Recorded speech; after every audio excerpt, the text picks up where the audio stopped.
মায়ের হাতে মায়ের পুজো।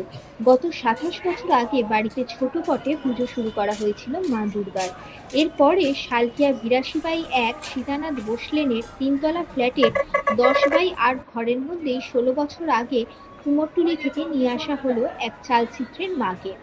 বাবা মা না থাকায় মা দুর্গাকে অভিভাবক হিসেবে মেনে নিয়েছিলেন সালকিয়ার সীতানাথ বোস লেনের মলি সরকার, পেশায় হাওড়া কোর্টের ল ক্লার্ক। সেই ১৬ বছর ধরেই এক ফ্ল্যাটের মধ্যে বিরাজমান মা দুর্গা সপরিবারে রয়েছেন। প্রতি বছর ঠাকুর রং করা থেকে কাপড় পরানো সমস্ত করেন পলি সরকার। শুধু কুমোরটুলি থেকে একজন আর্টিস্ট আনিয়ে দান করা হয় মায়ের চোখ। এখন কদিন মা দুর্গা বড় মা হিসেবেই পরিচিত।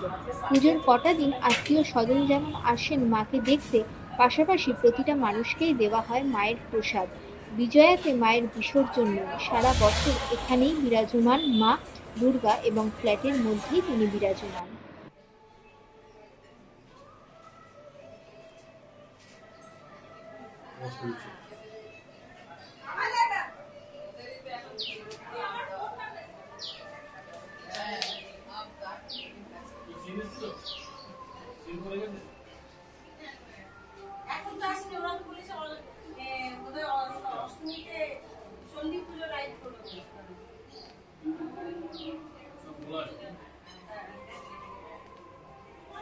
নিরামিষ খাবার ঠিক আছে তাহলে না খেয়ে গেলে এগুলো নোয়া হয়েছে কেন ওটা হয়ে যাবে বাবা রাজ্যে না তো 5 দিন কন্টিনিউ জায়গা গাইড করতে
বলে ফেলে যখন প্রথম ঠাকুরের একা নিয়ে যেতে পারে